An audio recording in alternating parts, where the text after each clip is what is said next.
संधि का कर लेते हैं क्विक रिवीजन। तो सबसे पहले पढ़ते हैं स्वर संधि। स्वर संधि में होती है अपने पास दीर्घ स्वर संधि, फिर गुण स्वर संधि, फिर यण संधि, उसके बाद अयादि संधि। तो सबसे पहले चलते हैं हम दीर्घ स्वर संधि में। दीर्घ स्वर संधि में क्या होता है कि जब ए ई उ के बाद समान स्वर आ जाए, मतलब ए के बाद ए, ई के बाद ई, उ के बाद उ और री के बाद री, तो ए दीर्घ मात्रा हो जाती है। मतलब ए प्लस ए आ बन जाएगा, ई प्लस ई डबल बड़ी ई बन जाएगी, उ प्लस उ बड़ा उ बन जाएगा। तो और इसकी पहचान किससे करते हैं? इसकी मात्रा होती है आ की मात्रा बड़ी ई की मात्रा बड़े उ की मात्रा से। ठीक है, उसके बाद होता है गुण स्वर संधि। तो गुण स्वर संधि में जैसे ए और आ के बाद अगर ई या बड़ी ई आए, उ या बड़ा उ आए, या री आए तो ई या ई आए तो ए हो जाता है, उ या उ आए तो ओ हो जाता है, री आए तो अर हो जाता है। इसकी पहचान किससे करेंगे? आई और ओ की मात्रा से। और ये जो ए ओ अर होते हैं, ए और ओ गुण स्वर होता है संस्कृत में, इसीलिए इसको बोलते हैं गुण स्वर संधि। इसका उदाहरण जैसे गज प्लस इंद्र, ए प्लस ई मिलके ए बन जाएगा तो गजेंद्र हो जाएगा। उसके बाद बढ़ते हैं वृद्धि स्वर संधि। तो वृद्धि स्वर ए और औ होते हैं अपने संस्कृत के अंदर। तो ए प्लस ए और आ के बाद अगर ए आई आए तो आई हो जाता है, ओ औ आए तो औ हो जाता है। इसकी मात्रा की पहचान अगर कैसे करेंगे तो आई की मात्रा आएगी या औ की मात्रा आएगी। जैसे सदा प्लस ए, आ प्लस ए मिलके क्या बना रहा है? आई बना रहा है। आ प्लस ए मिलके आई बना रहा है तो सदैव। यण संधि की बात करें तो यदि प्लस अपि, यदि प्लस अपि यद्यपि। इसमें क्या होता है? ई जैसे अपने पास ए आ के बाद ए आ वाले हो गए, उसके बाद ई बड़ी ई, उ बड़े उ और री। इसके बाद ए समान स्वर आएंगे तो ई और री का ये हो जाता है, ओ और उ का वह हो जाता है, री का रे हो जाता है। और यण स्वर जो यण संधि है इसमें असमान स्वर आने के बाद हो रहा है, तो इसको अपन इस जो बन रहा है ये व रे, तो इसकी पहचान किससे करेंगे? ये व रे से करेंगे। इससे पहले आधा वर्ण जरूर आएगा। उसके बाद अयादि संधि आती है। अयादि संधि में क्या होता है कि ए आई ओ औ के बाद कोई भी स्वर आ जाए, कोई भी स्वर आ जाए तो उनके स्थान पर क्या हो जाता है? ए के स्थान पे आई हो जाएगा, आई के स्थान पर आया हो जाएगा, ओ के स्थान पर आ हो जाएगा, ओ के स्थान पर आ हो जाएगा। इसकी पहचान किससे करेंगे? ये और वह निश्चित रूप से आता है, लेकिन इनसे पहले आधा वर्ण नहीं आता है, ये बात ध्यान रखनी होगी। जैसे ने प्लस अन, न में क्या है? ए है, तो ए के बाद असमान स्वर ए आ रहा है तो ए का क्या हो जाएगा? आई हो जाएगा, तो न ये न ये बन जाएगा। इसके बाद चलते हैं व्यंजन संधि में। व्यंजन संधि में सबसे पहले व्यंजन संधि में अपने पास 4-5 नियम है। तो सबसे पहले व्यंजन संधि में देखते हैं कि जो वर्ग के प्रथम वर्ण जैसे क च ट त प के बाद यदि किसी भी वर्ग का तीसरा चौथा वर्ण ग घ ज झ ड ढ द ध ब भ अंतस्थ वर्ण या ल या कोई स्वर आए तो अपने ही वर्ण के तीसरे वर्ण में बदल जाता है। जैसे क ग में बदल जाएगा, च ज में बदल जाएगा, ट ड में बदल जाएगा, त द में बदल जाएगा, प ब में बदल जाएगा। जगत प्लस ईस, जैसे जगत त है तो ये त है, तो त के बाद में क्या आ रहा है? कोई स्वर आ रहा है तो जगत ये किस में बदल जाएगा? त है अपने ही वर्ग के तीसरे वर्ण में बदल जाएगा, त बदल जाएगा, त थ द बदल जाएगा तो जगदीश हो जाएगा। जैसे कि मतलब प्रथम वर्ण किस में बदल रहा है? तीसरे वर्ण में, तो इसलिए बोलेंगे इसको 1 के 3। ठीक है, उसके बाद जाएंगे अपन नियम नंबर 2 में। नियम नंबर 2 में क्या है कि यदि वर्ग के प्रथम वर्ण क च ट त प के बाद या त या द के बाद न या मैं आए तो प्रथम वर्ण अपने ही वर्ग के 5वें वर्ण में बदल जाता है। जैसे कि उत प्लस नयन, तो न या फिर मैं, तो न आ रहा है किसके बाद? तय के बाद, तो क्या तय किस में बदल जाएगा? अपने ही वर्ग के 5वें वर्ण, मतलब तय थ द ध न, तो न में बदल जाएगा तो उन्नयन, मतलब 1 के 5, मतलब प्रथम आया था तो 5वें वर्ण में बदल गया, तो ये इसको बोलते हैं 1 के 5। ठीक है, अब नियम नंबर तीसरे में क्या होती है? यदि मैं के बाद यानी स्पर्श वर्ण कौन से होते हैं? कैसे लेकर मैं तक आए तो मैं को स्पर्श वर्ण के अंतिम वर्ण में बदल देते हैं। ठीक है, मैं को स्पर्श वर्ण जो है उसके अंतिम वर्ण में बदलेंगे। और यदि अंतःस्थ उसमें संयुक्त वर्ण आए, किसके बाद? मैं के बाद अंतःस्थ उसमें यह संयुक्त वर्ण आए। अंतःस्थ कौन से होते हैं? ये र ल उसमें श संयुक्त वर्ण आएंगे, जैसे 6 त्रय वाले वर्ण आए तो मैं को अनुस्वर में बदल देते हैं। यदि कोई स्वर आए तो दोनों को जोड़ देते हैं। जैसे सम प्लस जय, तो मैं के बाद में ये स्पर्श वर्ण आ रहा है जय, कैसे? मैं के बीच में है तो मैं को अपने ही, जैसे मैं को जो स्पर्श वर्ण आ रहा है उसके अंतिम वर्ण बदल जाता है। जय का अंतिम वर्ण क्या है? ये वाला नय, संजय। ठीक है, तो जैसे तो शॉर्ट में अगर देखें तो क्या है कि मैं के बाद स्पर्श वर्ण आए तो अंतिम वर्ण में बदल देंगे, अंतःस्थ उसमें संयुक्त वर्ण आए अनुस्वार बदल देंगे, कोई स्वर आ जाए तो दोनों को जोड़ देंगे। ये था नियम नंबर 2। नियम नंबर 3। इसके बाद अपन चलते हैं नियम नंबर 4 में। नियम नंबर 4 में क्या है कि यदि स या त वर्ग के बाद स या च वर्ग के कोई भी वर्ण आए, यदि स या त वर्ग के बाद स या च वर्ग के कोई भी वर्ण आए तो स के स्थान पर स तथा त वर्ग के स्थान पर क्रम से च वर्ग हो जाता है। जैसे स त थ द ध न, उसके बाद में इनका कोई भी आ जाए ये वाले वर्ड, जैसे च का पूरा वर्ग आ जाए या से आ जाए, से च छ ज ज, तो कोई भी आ जाए तो लेकिन बदलेंगे ये अपने जो सामने लिखा है उसी में। जैसे से में बदलेगा, चाहे आए कोई सा भी। तय के बाद ये तय च में बदलेगा, थ छ में बदलेगा, द ज में बदलेगा, द ज में बदलेगा, न में इस वाले में बदलेगा।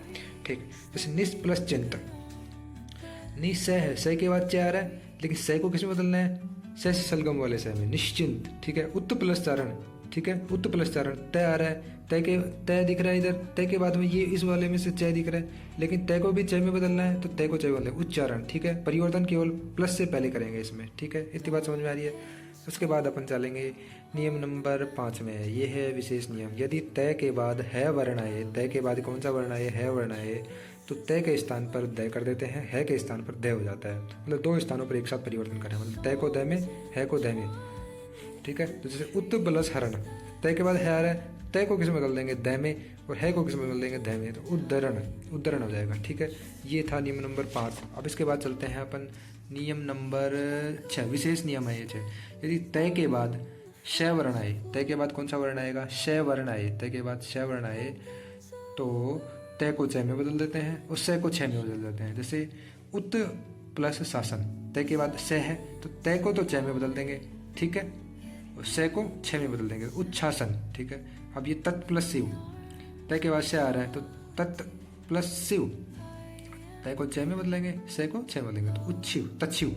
ठीक है, अब नियम नंबर 7 ये कहता है कि यदि तय के बाद ल वर्ण आए, तय के बाद ल वर्ण आए तो तय के स्थान पर ल हो जाता है। जैसे उत्त प्लस लेख, उत्त प्लस लेख तो तय का ल बना देगा, उल्लेख प्लस से पहले एक परिवर्तन है। अब 8वां नियम है इसमें, किसी स्वर के बाद 6 वर्ण आए तो दोनों के मध्य च का आगम होता है। जैसे वी प्लस छेद, व प्लस ई, व के बाद ई स्वर है प्लस छेद 6 वर्ण है तो इनके बीच में च का आगम हो जाएगा तो विच्छेद हो जाएगा। किसी स्वर के बाद 6 है तो उसमें च का आगम हो जाएगा। ठीक है, अब नियम नंबर 9 ये कहता है कि यदि किसी स्वर के बाद स, किसी स्वर के बाद स तथा थ वर्ण एक साथ आवे, एक साथ आए तो क्या हो जाता है, स्वर को तो अपन ऐसे कैसे यथावत रखेंगे और स को से षटकोण में बदल देंगे, थ को ठ में बदल देंगे। जैसे उदाहरण के पास अपने पास युधि प्लस स्थिर है तो युधि में युद्ध, द में छोटे ई की मात्रा है, प्लस स्थिर तो ये स है, इसको बदल देंगे अपन से षटकोण वाले में स्थिर दोनों को, और थ को ठ में, युधिष्ठिर। ठीक है, अपवाद है क्योंकि प्लस से पहले स्वर है। ठीक है, और अगर द है, द के बाद अपने क त थ प स ये आए तो अपन द को त में बदल देते हैं। ठीक है, उसके बाद चलते हैं विसर्ग संधि में। विसर्ग संधि में अपने पास है नियम नंबर 1, नियम नंबर 2, नियम नंबर 3, नियम नंबर 4। ठीक है, तो सबसे पहले नियम नंबर 1 में जाता है। नियम नंबर 1 में क्या है, ए को छोड़कर अन्य कोई भी स्वर, ए को छोड़कर अन्य कोई भी स्वर यानी मात्रा वाले आए, उसके बाद विसर्ग आए, विसर्ग से पहले मतलब अन्य कोई स्वर आए ये मात्रा वाले, उनको छोड़कर तो किसी भी वर्ग का तीसरा चौथा पांचों वर्ण अंत, तीसरा चौथा पांचों वर्ण अंत अस्त य र ल या कोई स्वर तो विसर्ग का र हो जाता है। मतलब विसर्ग का अपने को र करना है और विसर्ग से पहले मात्रा वाले कोई स्वर आ रहे हैं और विसर्ग के बाद किसी भी वर्ग का तीसरा चौथा पांचवा और अंत्यस्थ वर्ण या कोई स्वर आ रहा है। ठीक है, जैसे नी प्लस गुण, न में ए को छोड़कर कोई भी मात्रा, जैसे ई की मात्रा है इसमें। ठीक है, तो ये ग आ रहा है तो ग कौन सा है, क ख ग घ, क वर्ग का तीसरा वर्ण है तो विसर्ग का र हो जाएगा तो निर्गुण। तो आधा र आपको पता है छत पे जाके बैठता है तो निर्गुण। ठीक है, इसके बाद नी प्लस बल, न में ई की मात्रा है ये बल, विसर्ग के बाद ब आ रहा है, ब प फ ब तो तीसरा वर्ण है निर्बल तो ये इसमें रे का आगम हो जाएगा, रे आएगा तो आधा रे हमेशा छत पर जाके निर्बल हो जाएगा। ठीक है, अब नियम नंबर 2 में चलते हैं। अब बोलो एस ए विसर्ग से पहले ए के अलावा जो भी मात्रा थी उनका अपन ने ले लिया पहले। अब विसर्ग से पहले अगर ए आए तो और उसके बाद विसर्ग किसी भी वर्ग का तीसरा चौथा पांचवा वर्ण अंतस्थ ऊष्म वर्ण आए तो क्या करते हैं कि ए है उसको ओ में बदल देते हैं, बाकी यथावत ऐसे की ऐसे रहता है। तो ए जो है वो ओ में बदल जाएगा। जैसे उदाहरण के लिए मन प्लस जय, जैसे मन विसर्ग से पहले ए की मात्रा है और ये जय, च छ जय तीसरा वर्ण है तो मनोज क्या हो जाएगा, ये मनोज। ठीक है। उसके बाद अगर नियम नंबर 3 में चले, नियम नंबर 3 में है जैसे अपने पास जैसे विसर्ग के बाद च छ और श आए तो अपन विसर्ग को किस में, श में बदल देते हैं यथावत। जैसे नी प्लस च, न में विसर्ग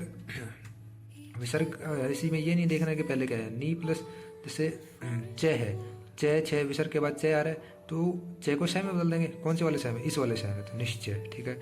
अब विसर्ग के बाद ट या ठ आए, ट या ठ आए तो विसर्ग को श में बदल देंगे, बाकी ऐसे कैसे यथावत। जैसे धनु प्लस टंकार, तो धनु विसर्ग के बाद क्या आ रहा है, ट आ रहा है तो विसर्ग को श में बदल देंगे तो ये हो जाएगा धनुष टंकार। ठीक है। अब विसर्ग के बाद अगर त थ और स आ रहा है तो ये विसर्ग का ये वाला स बन जाएगा, बाकी ये था। जैसे नी प्लस तेज, नी प्लस तेज, तो नी प्लस तेज में मतलब विसर्ग के बाद त आ रहा है, त को त आ रहा है, त थ स में से है तो विसर्ग को स में मतलब निस्तेज। ठीक है।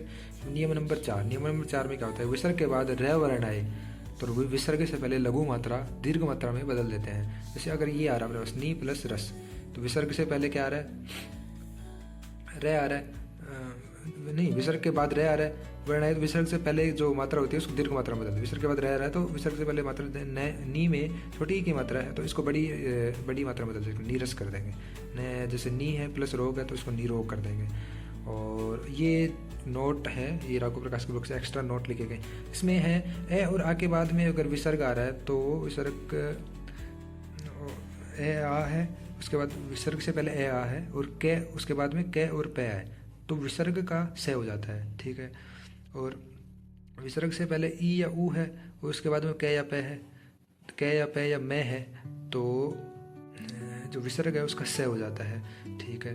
और विसर्ग के बाद में त या स आ रहा है, विसर्ग के बाद में त या स आ रहा है तो ये स हो जाता है। ठीक है। ये जो अपन पहले पढ़ चुके हैं, इसमें कोई याद रखने की जरूरत नहीं, वो पहले से पढ़ चुके हैं। ठीक है। तो और एक है विसर्ग के बाद में च या स आ रहा है तो ये स में बदल जाता है, ये भी अपन पढ़ चुके हैं ऊपर, तो इसकी कोई याद करने की जरूरत नहीं है। और विसर्ग से पहले ई या ऊ उसके बाद मैं आ रहा है तो ये स में बदलता है, ये यहाँ पे पढ़ चुके हैं अपन। तो ये जो 3 4 5 है ये एक्स्ट्रा, इसको याद करने की जरूरत नहीं है। तो ये थी पूरी संधि जस्ट इन 12 मिनट्स।